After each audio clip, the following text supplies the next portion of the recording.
I've been reflecting recently about refuge and what we take to be our refuge, and just how much easier it is to go to the world as our refuge rather than the Buddha Dhamma Sangha.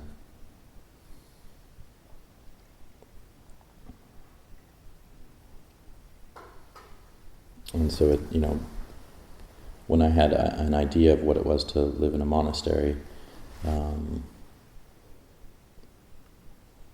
it was just some sort of fantasy realm. People, walking around in blissed out states, and teachers coming up and saying something quite profound, and then all illumination would occur.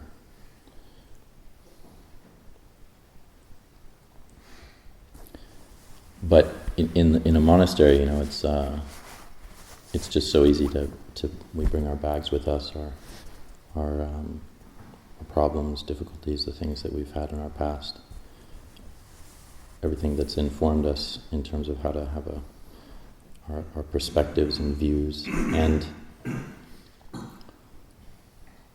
it's not easy to let go of that.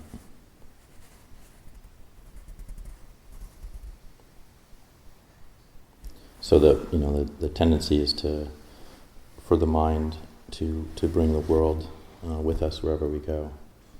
And by the world, I just mean samsara, essentially, that continuous sort of ongoing proliferation, continuing on, seeking safety in distraction and a sense that we'll essentially live forever. And so it's quite easy to at times to lose motivation, because it's really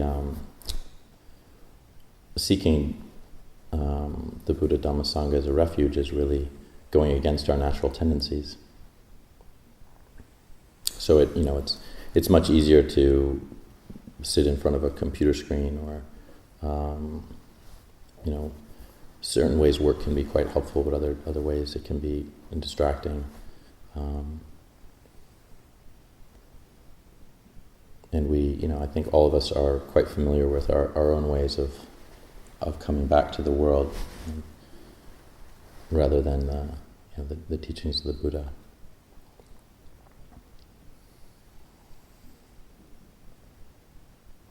And so it's a bit of a conundrum. What is it that will help us seek out that refuge? What is it that we can see as safety for ourselves? And the problem, I think, is just the allure and the easiness of seeking refuge in worldly things. We can seek refuge in having things work out for ourselves, in sort of perfection, not having any problems come up, the perfect plan. We can seek refuge in our relationships with people, and sometimes that can be skillful, sometimes that can be unskillful, or a good conversation, or be troubled by a bad conversation, and it's so helpful to just continually ask, but what is my refuge? It's not the robes or the clothes that we wear. It's not the kutis we live in.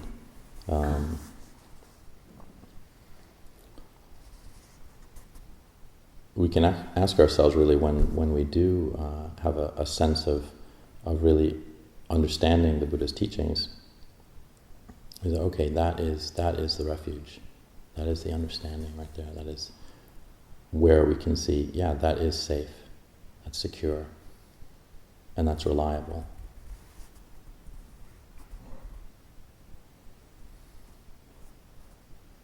And so I think just as a reflection for everyone, just to kind of bring that up, how do we lose that when we become very clear with things, and there is some illumination. How do we keep falling back back into our worldly ways and lose that refuge. Essentially lose that faith, the satta.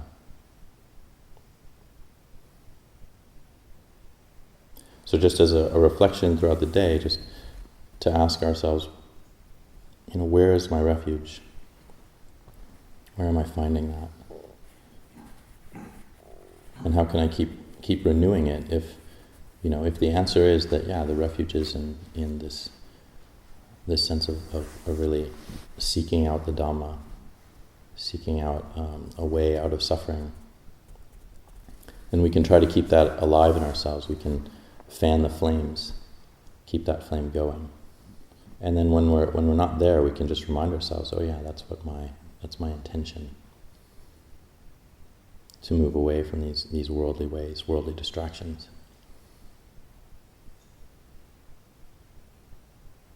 And what comes out of that when we turn towards the refuge of the Dhamma and the Buddha and the Sangha, then there's really a sense of confidence that arises.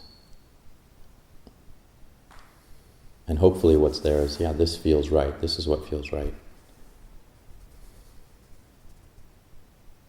Not these sort of continual tendencies that we